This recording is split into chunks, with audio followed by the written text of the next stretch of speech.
All right, welcome to the Dealan-de podcast. I'm Adam Dealan-de. I'm with Bruce Wilkinson, and we're just gonna. Bruce, you want to kind of describe yourself or let people know who you are a bit?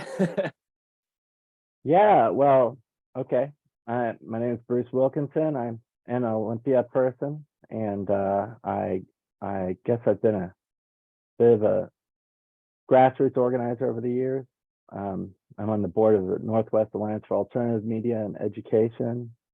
I'm currently a school bus driver, public school bus driver, and let's see.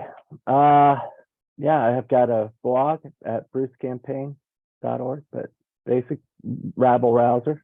And that's I kind of wanted to have you on because you're a rabble rouser. You definitely are a lightning rod a bit for different sides of people. You definitely face some fire, and people have been, you know, irritated and agitated towards things you've said or done, or I thought maybe even clarify things you said or done, or what your thoughts are. I thought we'd just kind of have a conversation about that because I think it's pretty valuable of like where we are, both even in our.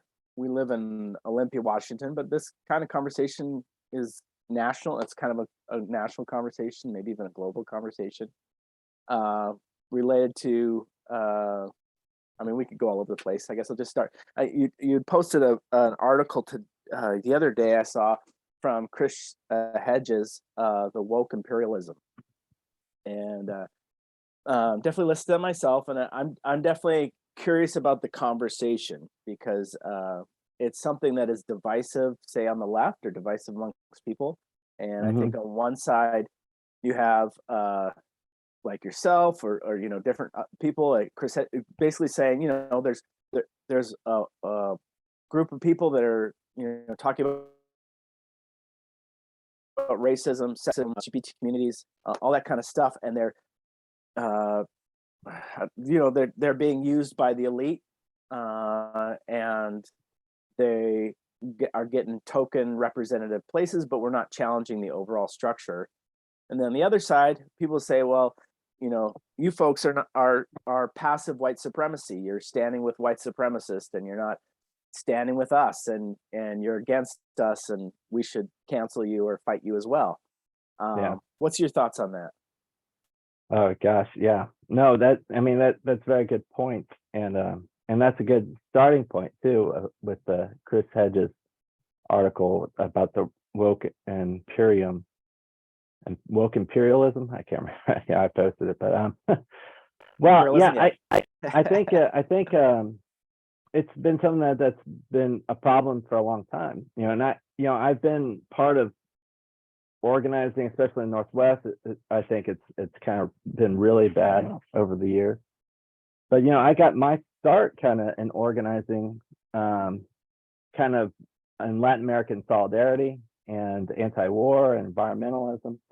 And I think of Latin American solidarity as an anti-racism sort of movement, as well as being anti-imperialist and anti-capitalist to some degree. And I always thought that that mode, the anti-imperialism, was like really important to understanding all the other aspects of what we work on, and I feel that, and to some degree, as I watched over the years, I saw more and more of the anti-imperialist rhetoric and the and talking about true inequality, how resources are divided and get minimized and get reduced as to some degree, some of these other issues have risen around identity politics, and it wasn't always like that. I feel like I've been racist and feminist for my whole adult life, at least. I've done the work, as they say, on confronting that and learning about it, and I felt like I was part of a movement that was anti-racist movement, but it was a different anti-racist movement, anti-sexist movement, anti-patriarchy movement. It was one that understood how class informed these things and how there's also like U.S. supremacy, not just white supremacy. There's U.S. supremacy, and I felt like what we've seen happen, especially the past like 20 years, but past 10 years especially, was that the kind of in the academia world, the people and in general in organizing world too, it's like the people who did better at divorcing their race and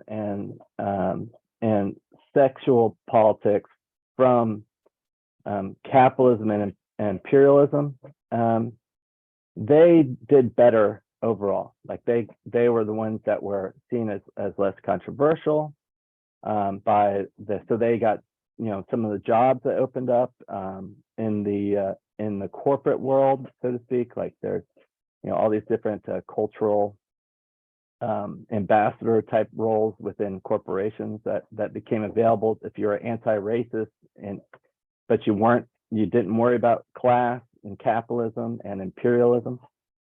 Same with in government too. There's a lot of jobs, but you really have to drop all the other stuff to get that. And on top of that, you even do way better if you embrace these woke identity issues while attacking those who include it within the whole backdrop of imperialism and class and capitalism. And so that's what we see, I think, on all these issues. And I think people are kind of becoming wise to it to some degree, but you can see, the skyrocketing success of some of these, new ways of thinking as an indication that power sees no conflict with incorporating it into its structures, which are, and keep in mind these structures have produced the richest people the world's ever seen. How many hundred people are worth over $100 billion have popped up in the past like 10 years? I mean, it's shocking. And we have the biggest military in the history of the world, at least most spent on the military. So I mean, and we're a very dangerous society right now.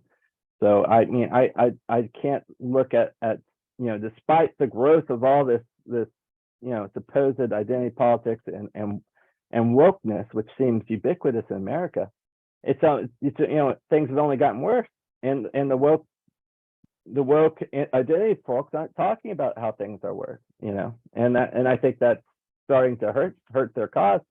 And I also, my biggest worry, honestly, is that their choice of not including in their analysis the class and imperialism will ultimately cause the blowback against their cause.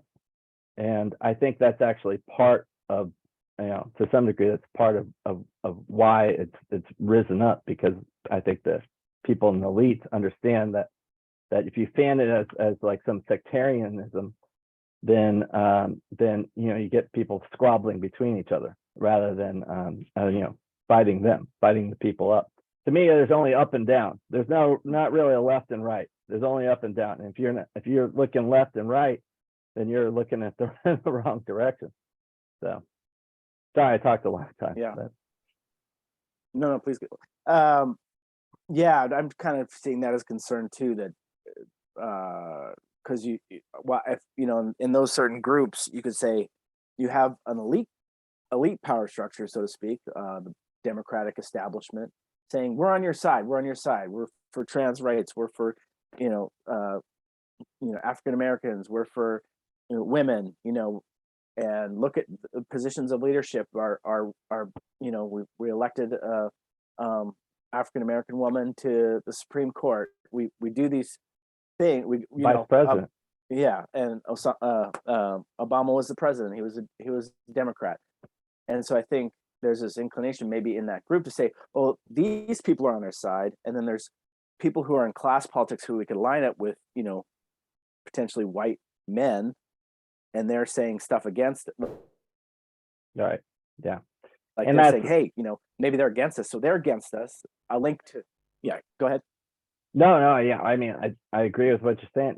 It's like, I'm not a, it's like I would like to say, of course, that I consider like I said, I consider myself a anti-racist feminist. I mean, that might surprise a lot of people around town to some degree, but it's an identity I've held for my adult life. And why? Because it has to do with my understanding of what it means of solidarity, which is that solidarity is about recognizing in other people's struggle, your own struggle, and seeing like the supporting other people's struggles as important to advancing your own struggle. And so when I look at some of this, the sort of woke identity politics stuff, that I don't see solidarity. I see people who are showing some they're throwing money towards identity issues if they're white people, and they're putting on their profiles, all these things. They're showing how good they are. They're trying to be the priest of the movement, or something like that. And I just do they see themselves as part of the struggle, or do they see only these other people as the struggle? And me personally, I look around the world, I look at America today, I look at my own life struggles, and I look at the environmental issues and the wars, and I see very much like, no, these are things that I'm fighting against. And when I organize and when I work on Latin American solidarity, especially, which is something I spend a lot of time on, or when I work on anti-racism, I look at like, Black Agenda Report, for example, would be like more of a group that I would identify with. I'm seeing that those are movements that can make a real difference in terms of my own life, and that's why I'm actually supportive of them. Yeah, I'm seeing that component, the idea of really linking. What I like to see is like you said, anti-racist, feminist perspective. For me, LGBTQ friendly, linked with the class struggle. That we are on this together, and because I think in the end, without that class component, those groups are going to be thrown off the bus. They're because we're seeing we are seeing a white supremacist group, on the right, so to speak, given space to emerge, and the backlash, that it's like this culture war. Instead of saying, we're together, it's saying, look at look at them, they're our enemy. Meanwhile, the overall structures, we're getting more and more disparity. We're fighting over things that don't have any power. Like a bunch of us that don't have power, we say, oh, you got power and you're against me. Yeah, totally.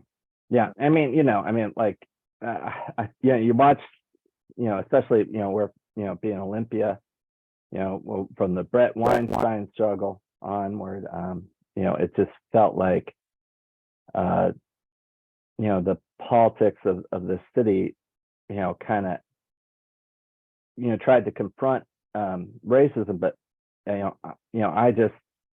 I couldn't help but see, it's like, are they succeeding at it? And to me, it just didn't seem like they were.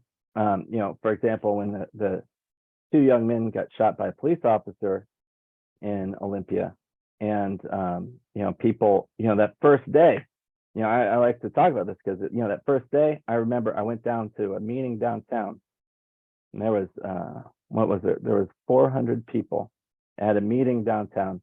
This was less than, well, probably like 12 hours after the kids had been shot, and you had the police chief there, you had city council there, and you had 400 citizens who are angry trying to figure this out. At the same time, there was 800 people marching downtown from the west side in protest to those young men getting shot, and it was an amazing turnout of people, and 1,200 people, and there was no organizing that happened beforehand. This was without the, you know, the leadership of the woke, you know, quote unquote woke left, you know, who are being, you know, acting as if they're the priests of the movement. And I was just like, wow, this is great. You know, I went to both. I kind of left early from one, went to the other. And what I saw, though, you know, I tried to go to all the marches that kind of were about that, you know, afterwards. And a year later, I remember they had another march about it, and it was about a tenth as many people with months of planning, you know, a year of planning potentially, and a tenth as many people showed up, you know, and like, why is that, you know? And frankly, the left failed these kids. They went to jail. They didn't win any court cases.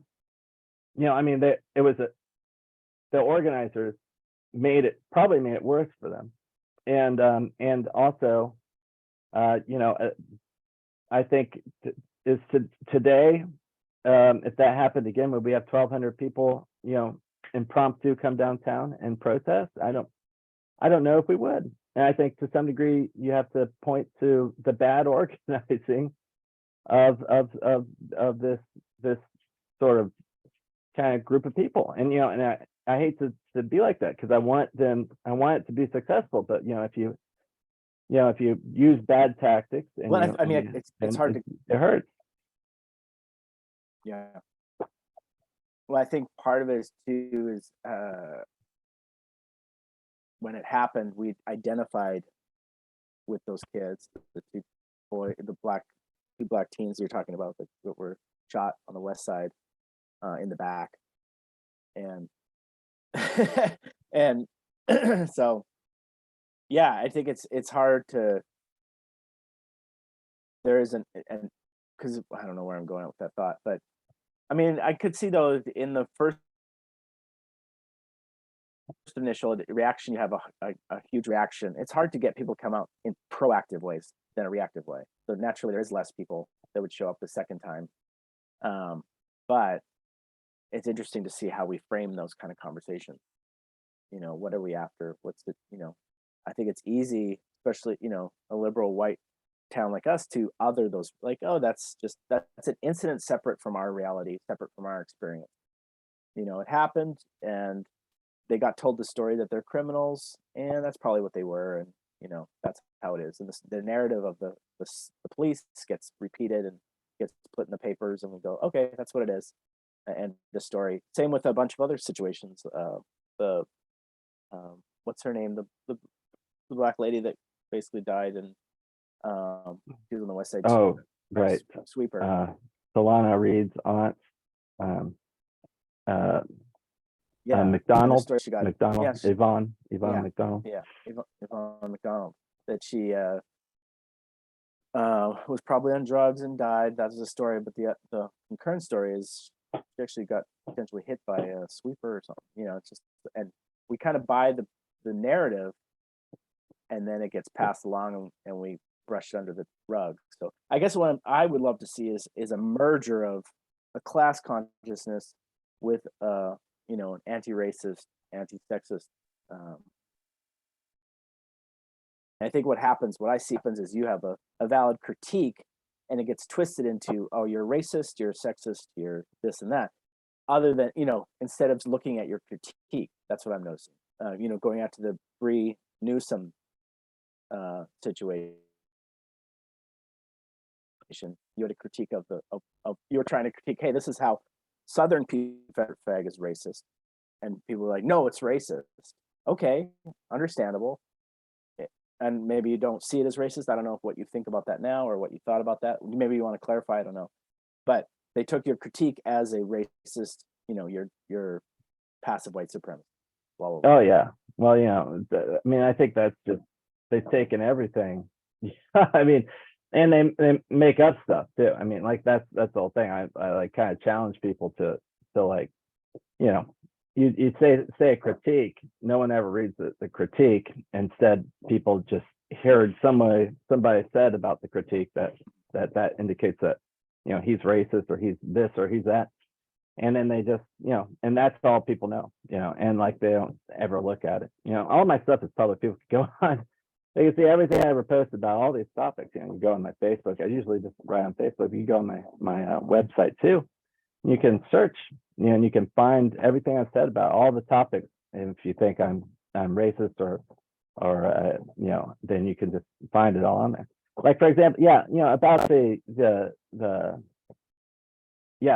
was the Confederate flag being taken down in South Carolina, and it was right after that horrible kid, 18-year-old murderer, went into the black church and prayed with the people and then shot 10 people dead. I think it was 10, and it was absolutely, it was horrible, just this horrible moment. And all across the United States, everybody was coming out, in an authentic way, just condemning this person. He was just irredeemable, like that. It's just a terrible tragedy, obviously. And you could see that this kid was brainwashed by these, kind of white supremacist types, and to do this terrible act, and everybody was against this. But what ended up happening, it seemed to me, was, and I'm not sure who initiated it, but it seems like it came from the media, just like a lot of these things, they seem to come out of nowhere, out of the media, out of the Democrats. So everybody started talking about, like, well, we're going to spin this tragic moment to a symbolic victory where we're going to get the Confederate flag taken down, from the Capitol and South Carolina, and that was, and what I was watching, and I think being accuracy is kind of important. Like I look at polling data, I try and look at what people think about these things, and you see that, like, well, in the South, I'm not saying it's true, but in the South down there, it was something like, the nearest polling was like 60% of the people considered the Confederate flag as not a symbol of racism.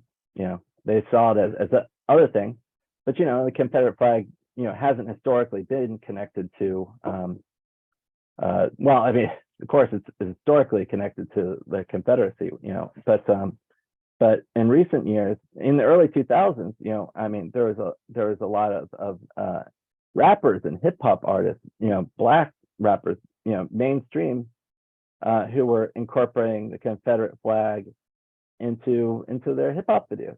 It was, and to some degree, I was trying to make the argument that down in the South, in some areas, the Confederate flag was seen kind of maybe how people see the Cascadian flag out here, which is, it's just a symbol of a resistance that punks would use,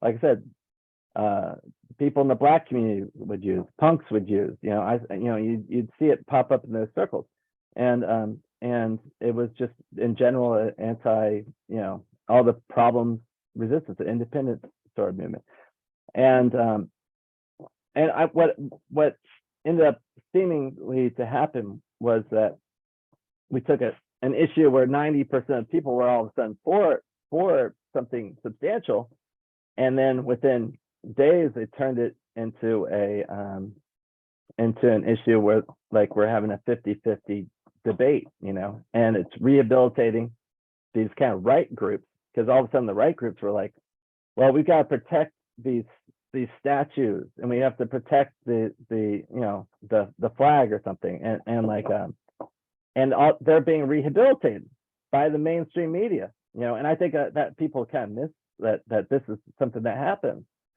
and you don't have to love the Confederate flag to know that was a kind of a squandering of a movement moment when we could have gotten more. We could have gotten reparations. We could have led a movement for peace and against racism that was really deep. You know, we could have gotten huge gains towards education on anti-racism down there. Instead, we made it about a flag, which, you know, I didn't see as useful. But I think part of this, I really think, you know, just to bring it back to this, sometimes I think people don't see racism a little bit how I see it.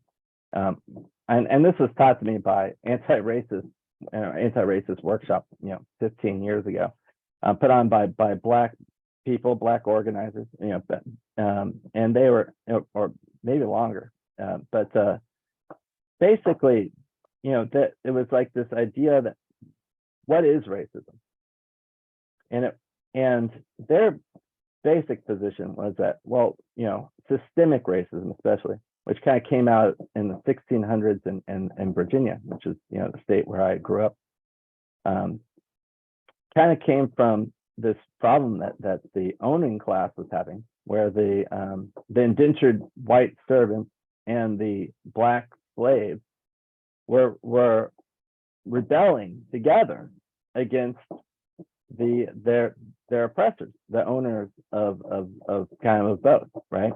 And so, you know, the owners got together and they put together laws that would give just a little bit more of a benefit to the indentured servants and poor white people, which was basically conditioned on them breaking their unity with the Black slaves. And so it was from the very beginning, like systemic racism wasn't, you know, the goal wasn't in and of itself to be racist. The goal was to split the working class, to keep us divided and fighting against each other. And sometimes when I look at how the Democrats confront racism, I see, to some degree, I see what, you know, who are funded by the same people who fund Republicans, more or less. You know, I see basically they're just working the other side of racism. They're trying to divide. They're still trying to divide. They're still furthering the goal of racism, you know, which is dividing the working class. You know, I mean, you know, an easy low-hanging fruit would be just like, you know, of all the people, it was 2,000, now it's maybe like 1,000, all the people shot by the police, something like 60% are white people. Gosh, how many rallies have we had in the United States against, you know, a white person shot by cops? And it's like, well, God, you know, I mean, as a person who thinks grassroots movements against police should grow in a good way to make substantial changes, you know, it seems like, you know, we're doing a disservice to not include those victims of police brutality. I mean, right? I mean, how? Because that's such a large grouping of people. Instead, you know, for some reason, you know, what we're turning away poor white people against our causes. It's like, it doesn't make sense to me. So, yeah, it's an interesting triggering, because you're saying something that could be triggered to one way or the other. You could say, "Oh, wait, Bruce, that's super racist. You're discounting these, you know, all these, you know, you're discounting the reality of Black people, you know." And by bringing up that, you know, it's like the whataboutism kind of, people always say, "Oh, it's a whataboutism." It's like, well, but what I'm also hearing is you're saying, no, you're talking about police. We could unite and say, hey, this is a problem. Yes, structurally, it's more of a problem for African American people. We don't even talk about Latino people. Mm-hmm. You can even include LGBTQ people, that their harassment they face, and then bring in, or, you know, poor white people, or, you know, everyday white people that are facing that. Yeah. Well, you know, I mean, we're all facing militarism in our own country. Yeah. No, so and you know, especially in Olympia, look, you know, so when Black Lives Matter, you know, first kind of kicked off in like the St. Louis area, you know, they were working in an area that was majority African American, but the city council was majority white, you know, and that was just like breathtakingly racist. You know, it's the sort of thing that you're just like, you know, this needs to be dealt with. They need to get rid of this. Obviously, there's a problem going on here where like there's been extreme vote repression and repression for generations, and we need to break that down.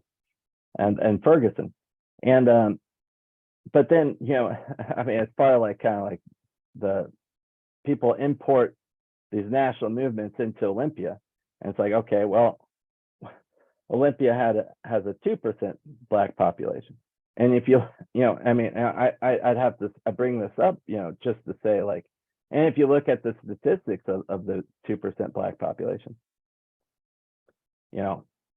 statistically, the median income is higher than white people, and there's a lot of reasons for that. I mean, we have the base, which tends to have access for people of color to advance in careers that can bring them into middle class, and we have the government, the state government, which has good laws which allows people people of color to get hiring preferences in some little ways on occasion.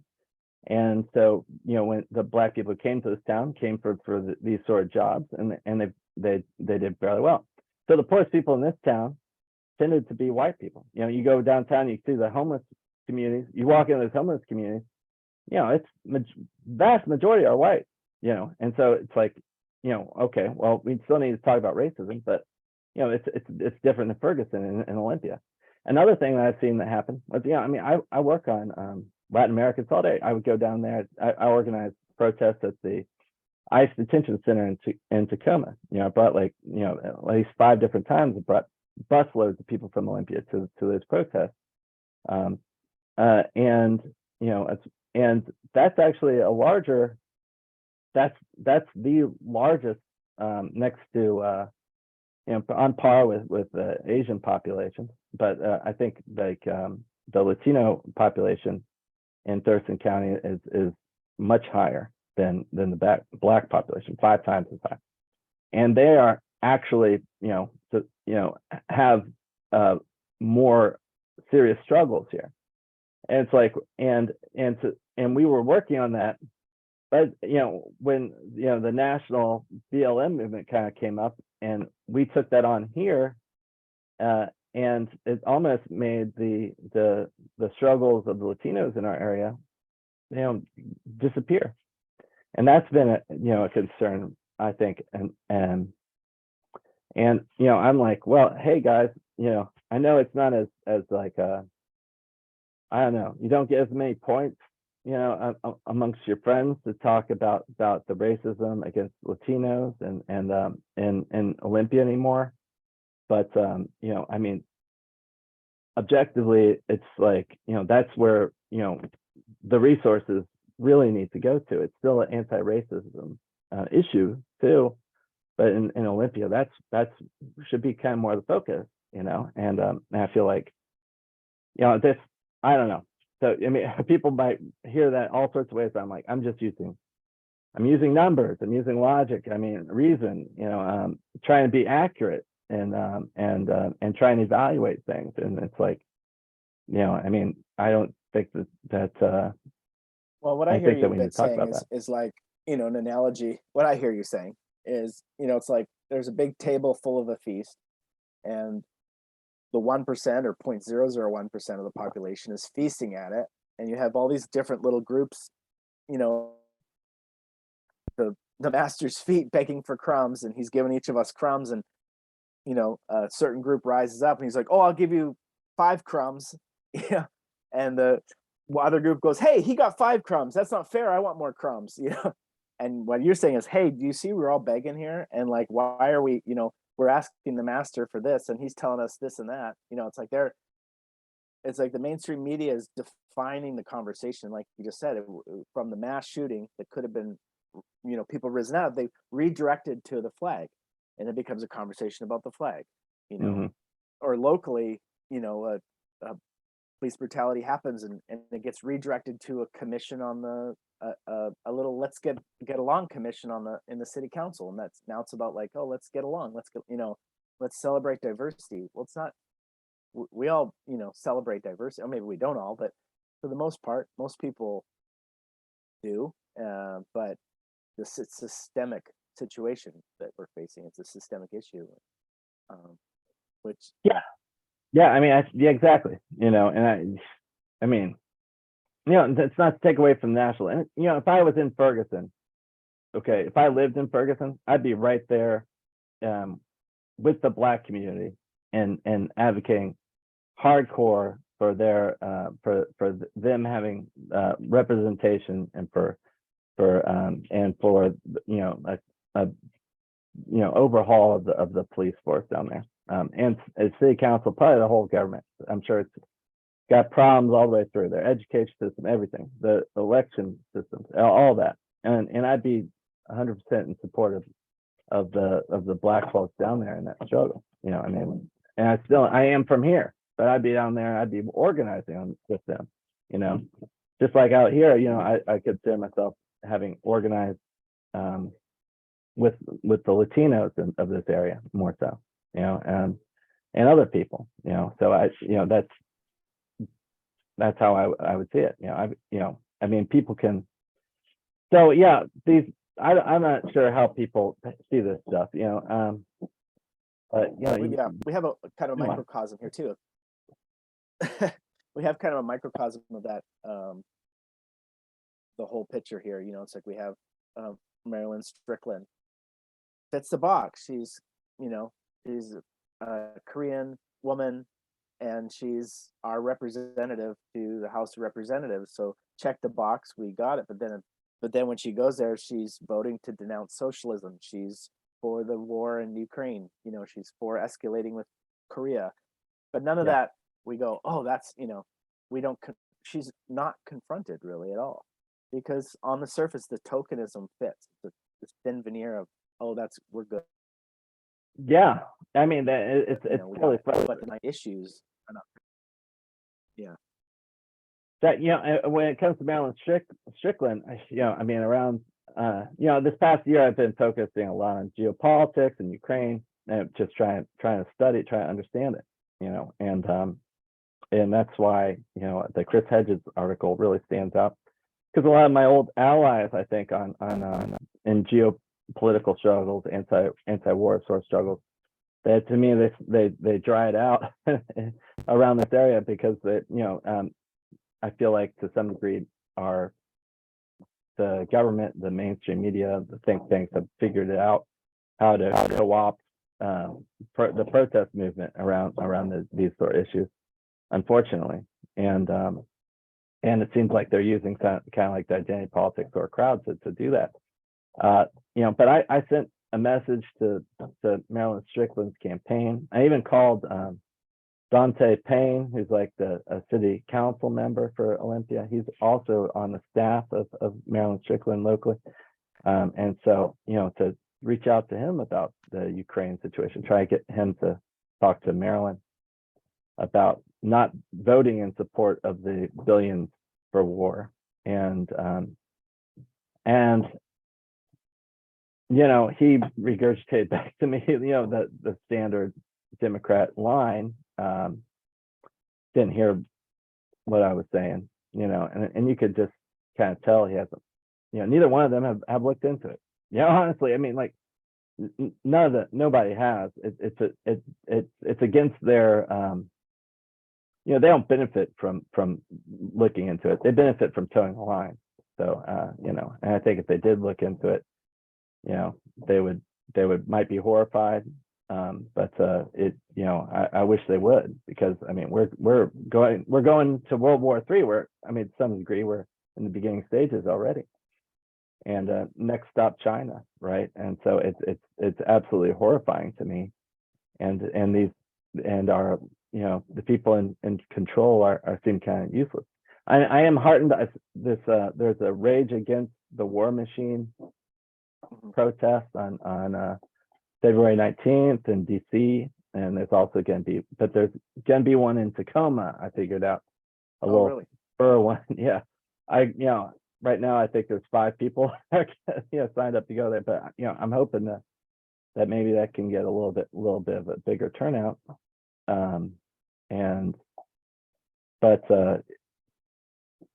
you know, I have a hard time finding people who can think about these issues more deeply. You know, people want to call me also, you know, of course, amongst all the wonderful names they get called, you know, they would call me a Putin lover, you know, that I'm basically been brainwashed by the propaganda of Putin, or whatever, the red-brown alliance or something like that, you know. And I'm like, the propaganda, I can read propaganda, you know. I 99.9% of the stuff that everybody's reading right now out of the U.S. press, even alternative press, has layers of propaganda in it. You know, it's like, you know, so you have to be able to decipher it. And if you think I'm being fooled, like, you know, Russia doesn't have some great magical powers that shows that where it can like infiltrate your mind and hypnotize you to understand their thing. Or you read an article and all of a sudden you're like brainwashed.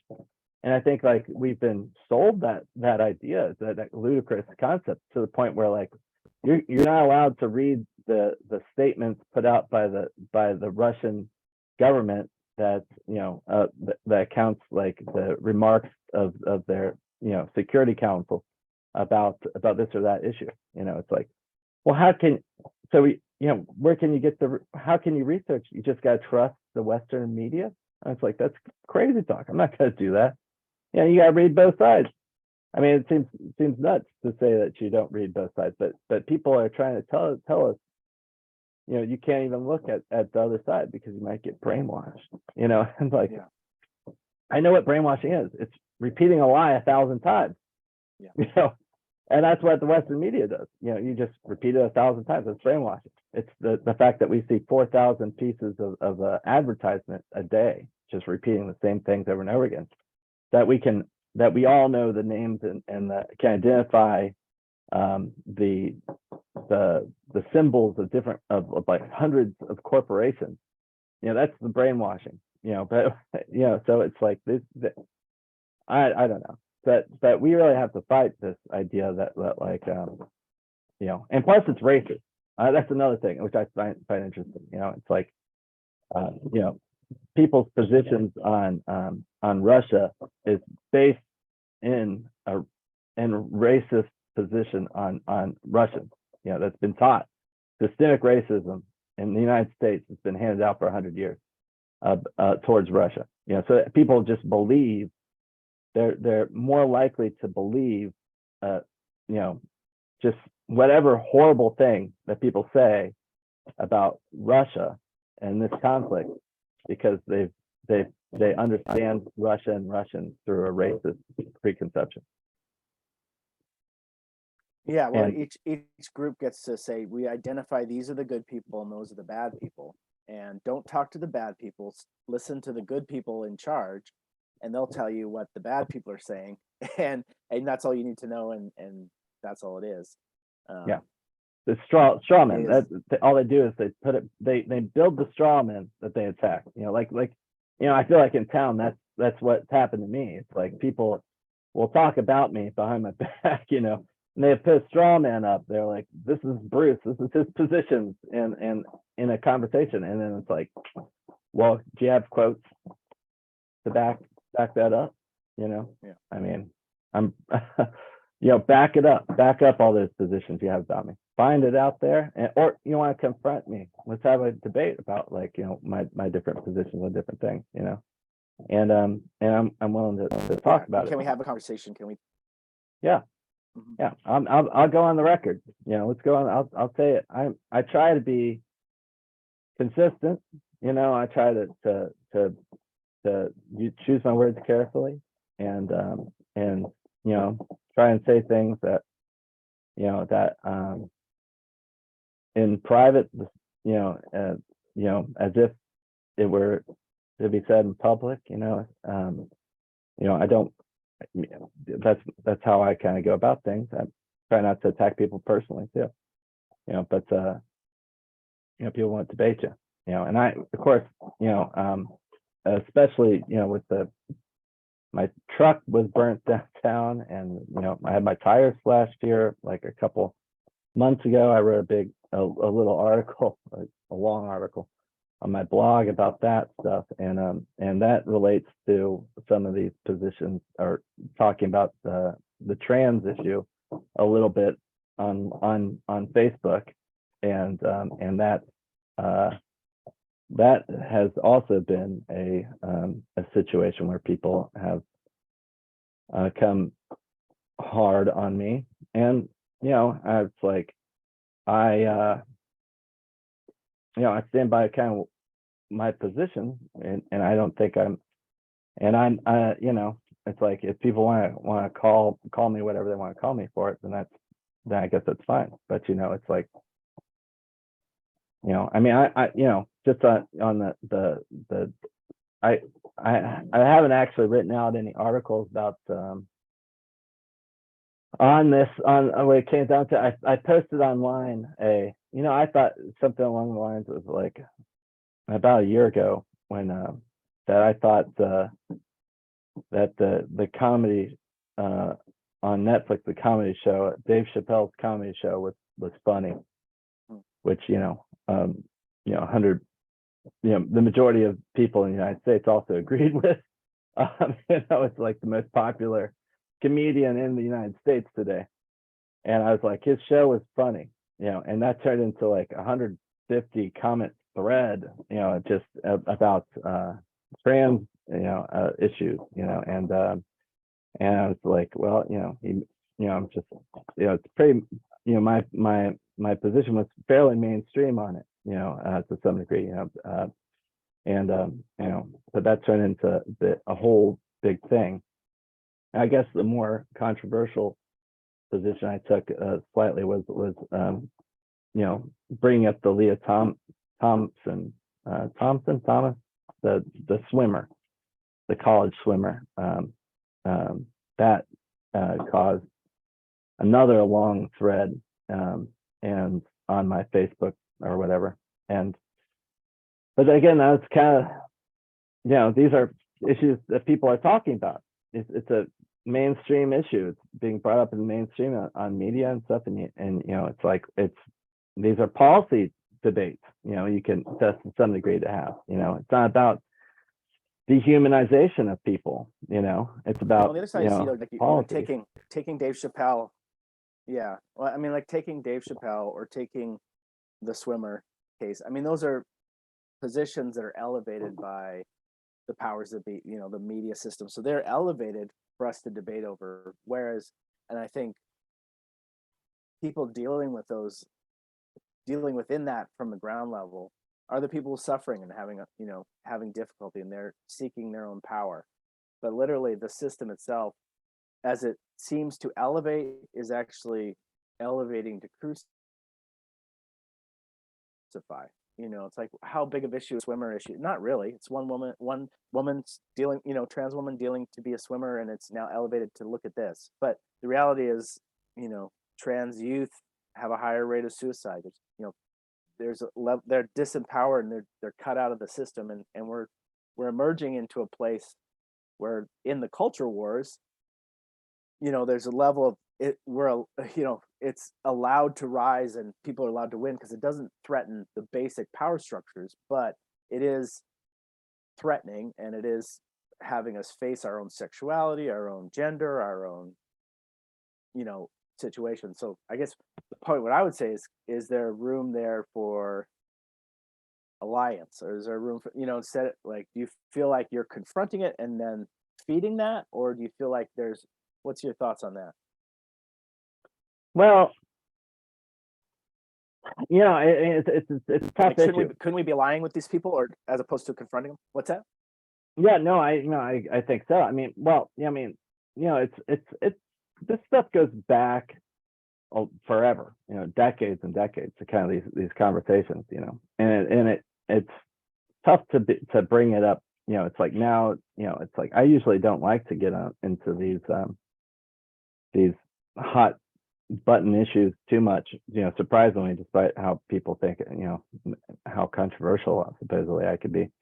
But I do, it's like, when I first moved to Washington, I lived in Capitol Hill for a few years in Seattle, and it was, the, Capitol Hill, it's a pretty much the big gay community in Washington State, and it was, a great time. I remember going to monthly brunches with Silvio Stay for More, who was awesome, awesome, a trans woman, who was performed drag and still does, and it's and my apartment manager was a trans man, and we had a lot of great conversations, so it's like I supported the LGBT rights, since my youth, and through high school, at least when it kind of became more of like a thing I think people were talking about in the 90s. And would go to drag shows, no problem, and had plenty of friends from that community over, many times over. But honestly, there something sort of started to change, I think, a little bit in the ask, so to speak. And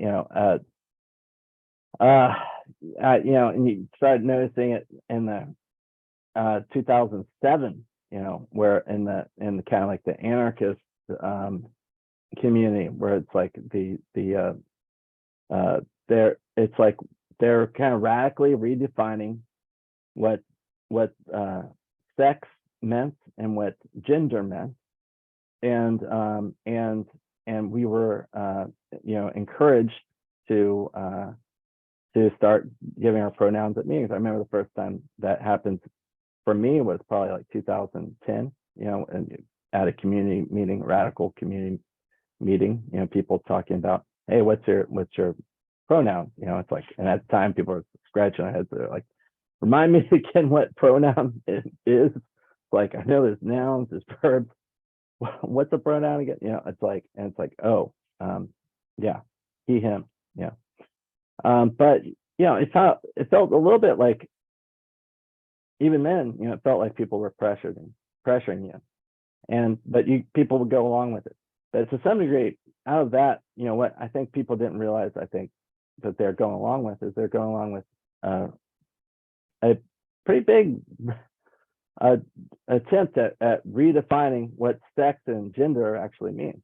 And look, as far as my understanding of what that means is pretty straightforward. It's like, I think, sex is biology, male, female, and gender is the social construct around male and female, which would be man and woman, and also you'd relate that to the girl and boy, and like they would have, and that the feminist movement that would have says that, like, well, because you could see it as a hierarchy between men and women, or the gender construct of the hierarchy, and we need to make them overlapping circles that are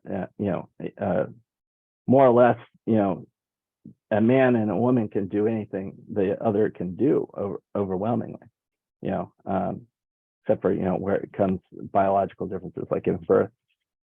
So, and I fully support all that, and when it comes to sexual orientation, heterosexual, homosexual, bisexual, I'm like, I support that. And when it comes to sexual community, when it comes to like your sexual community, like the people you identify with sexually, I would put trans in it as a sexual community of sorts, along with people who are polyamorous or asexual, or all the different sexual communities that you'd have in the world. And I basically have found myself to be a heterosexual male, but I give a lot of I think that the advancement of LGBT rights and the advancements of the acceptance of all these all the different sexual communities and all the different ways in which people have learned to um, consent and like loving each other and in various different forms. It's all very, it enriches my life. It makes, because I think people should be able to love whoever they want to love and the way they want to do that. I just, from early days of reading Dan Savage and advice columnists, just thinking about how all this stuff has enriched my understanding of all of love and sex and all these things. But that said, I don't see, I see that there's limits to some of this stuff, and you have to have, there's always been limits, and I think there always should be some limits, and one of those limits, I think, and you have to debate them, is like, what's the age that you can start introducing people to hormone blockers, hormones, and to some degree these surgical procedures, and I think that's a legitimate debate. I mean, we have to, I think as a society, people should have that debate, and it felt like we never had the debate, and instead, if you're transphobic, if you disagree that that trans starts, I don't know, at birth, I guess, and I'm like, I'm not transphobic, but it's like, but no, I there are problems with hormone blockers. There are problems with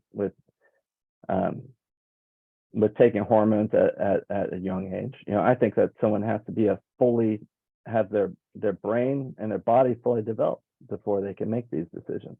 And there's a lot of people in the LGBT community that would agree with that. I think, and there's a lot of feminists who would agree with that. And so I tend to support those folks, and I see that, like, this isn't just a trans are oppressed and that's it. It's like there are these other communities that feel like this, some of this, the agenda pushed forward right by the trans movement has detrimental effects upon on their lives, and they are also to some degree oppressed categories. I mean, so I think we need to recognize them and have a debate. So I don't want to.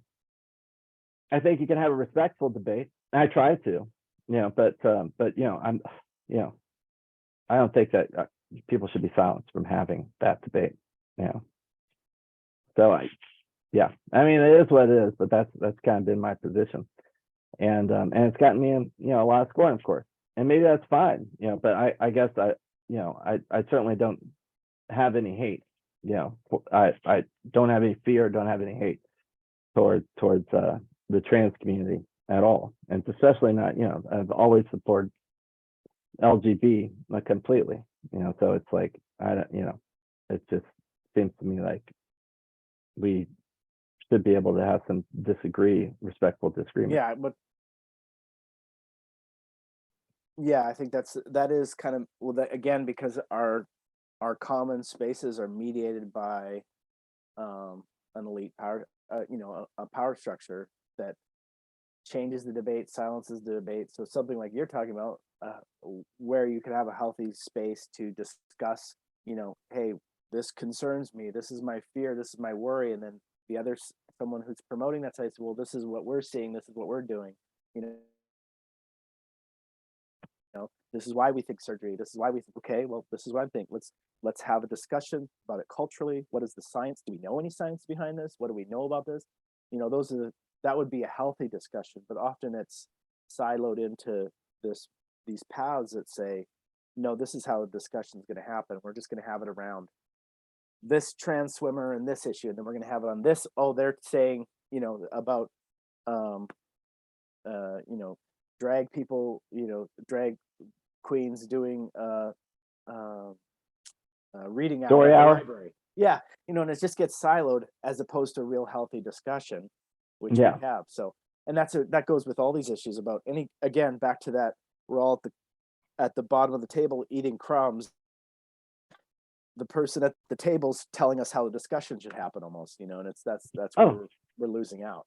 no, totally, 100%. Yeah, it's all kind of the same stuff, right? It's the same style that's going on. It's like, like I guess I'd kind of say, it's like you go back and you look at on what we were talking about, anti-racism movement earlier, and I kind of alluded to, like, well, I kind of take my anti-racism from group like Black Agenda Report and some of these old school anti-racists that have been in the struggle for years. The people who are still working to free Black Panthers that are still in prison.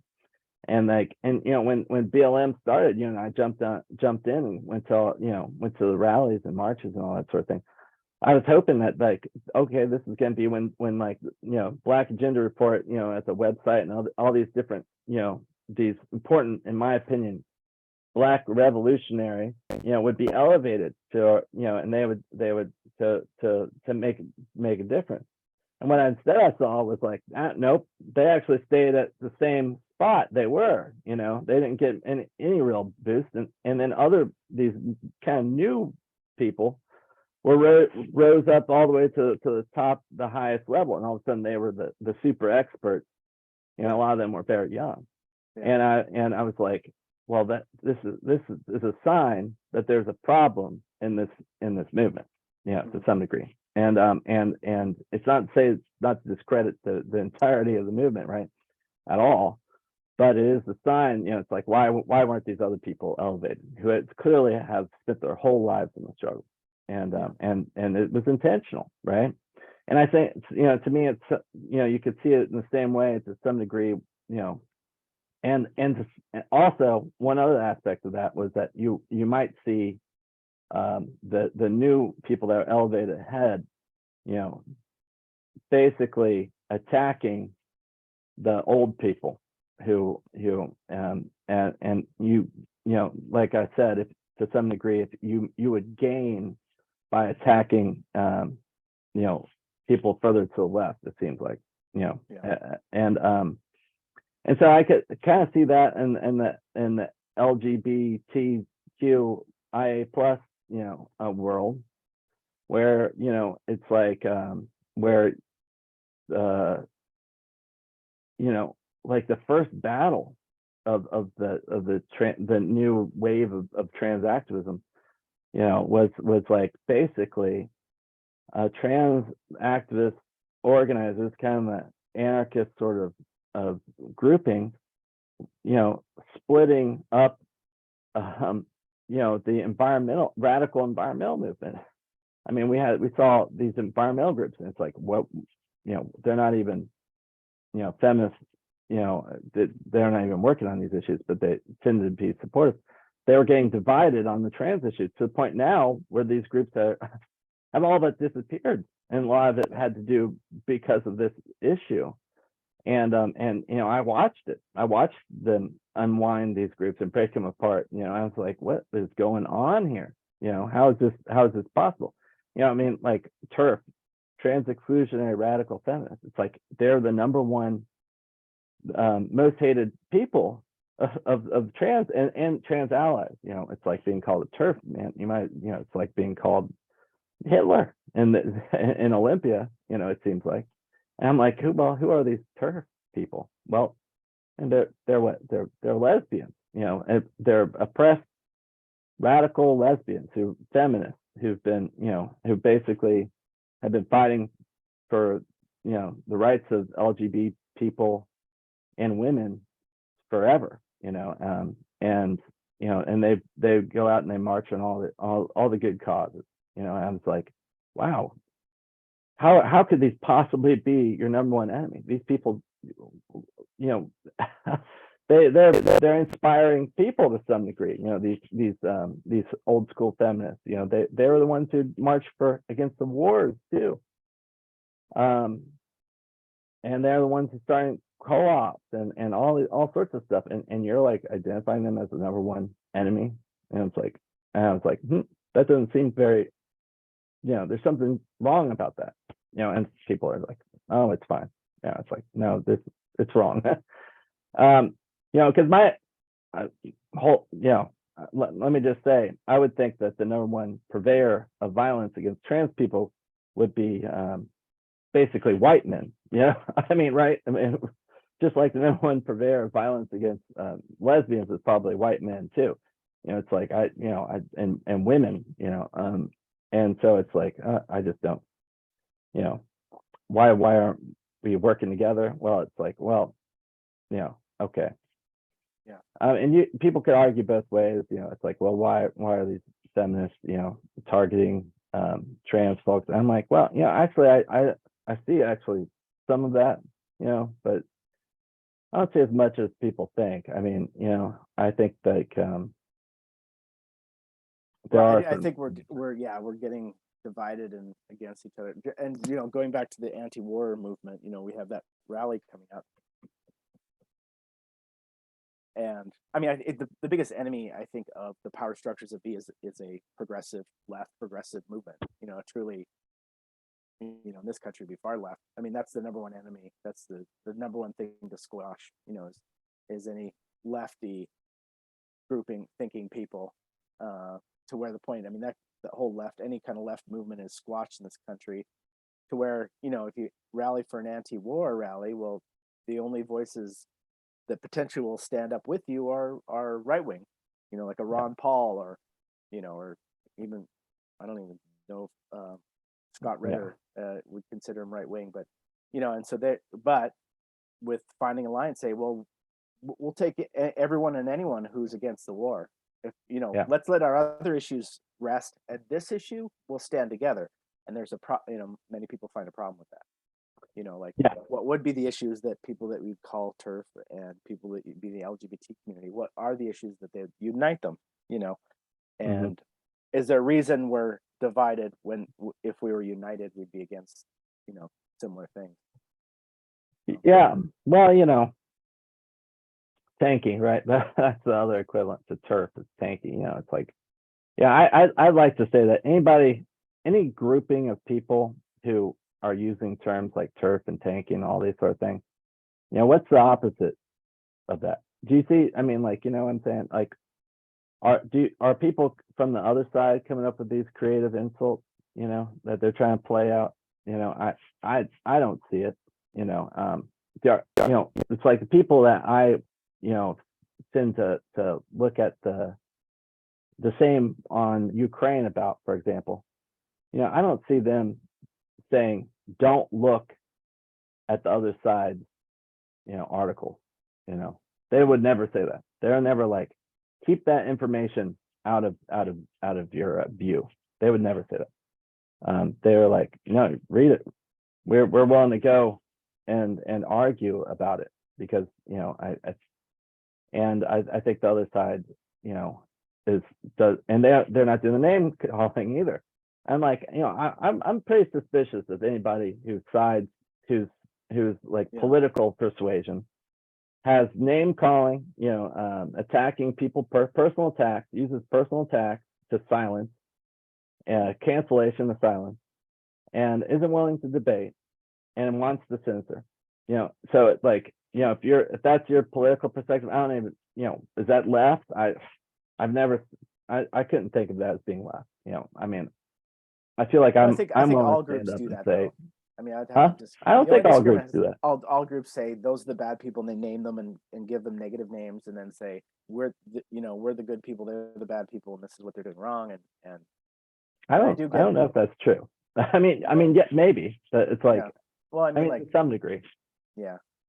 I mean, although that's biased, and you know, I mean, like, generally speaking, I mean, like, I would think that a good movement or a good group of people is actually working, that, yeah, within kind of like the supportive broader base of people who identify, they might have some people who talk negatively about supposedly what could be seen as the other side, right?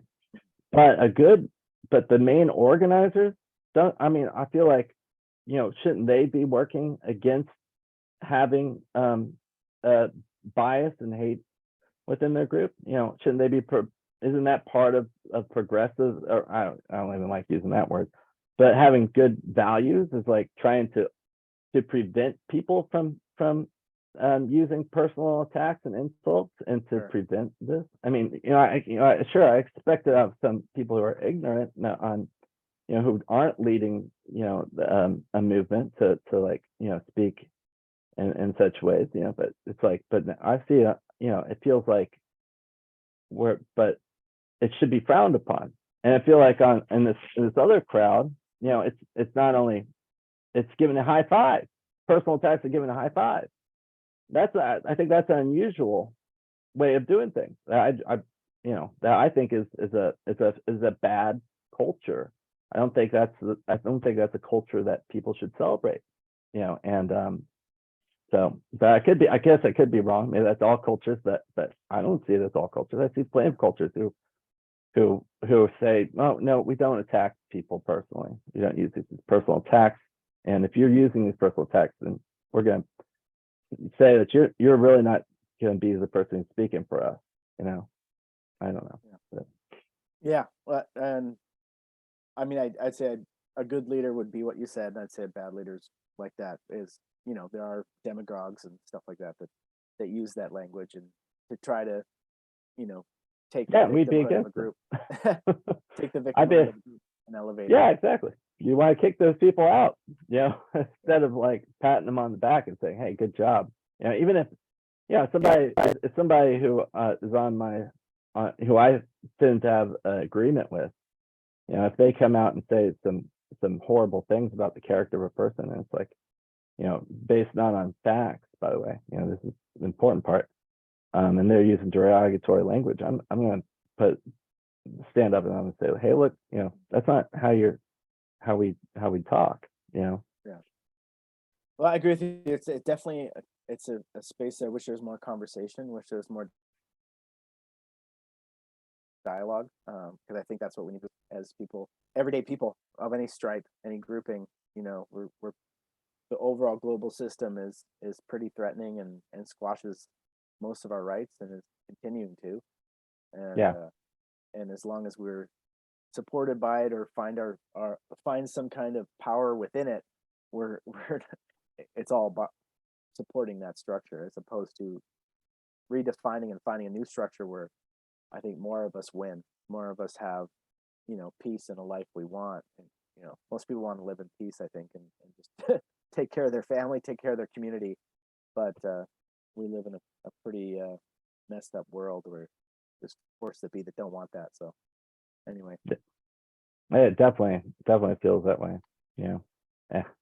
I'd like to see, and that's, I think core should be like, exactly what you're saying is the sort of, I think that speaks to more true core values, than what we maybe hear kind of coming from like the woke. Well, hey, thank you for your time. Yeah. No, it's been wonderful. I really appreciate it. And I look forward to hearing more from you and listening to your podcast. I'm really excited about it. Seems like you got a good thing going. I'd like to do some podcasts coming up sometime, or some more videos and such, but so maybe I'm gonna watch how you do it, and then okay, I'll get you on my show if I ever get it going. Sure. Well, hey, thanks for coming on, Bruce. All right, good seeing you. All right, see ya. Take care. Bye.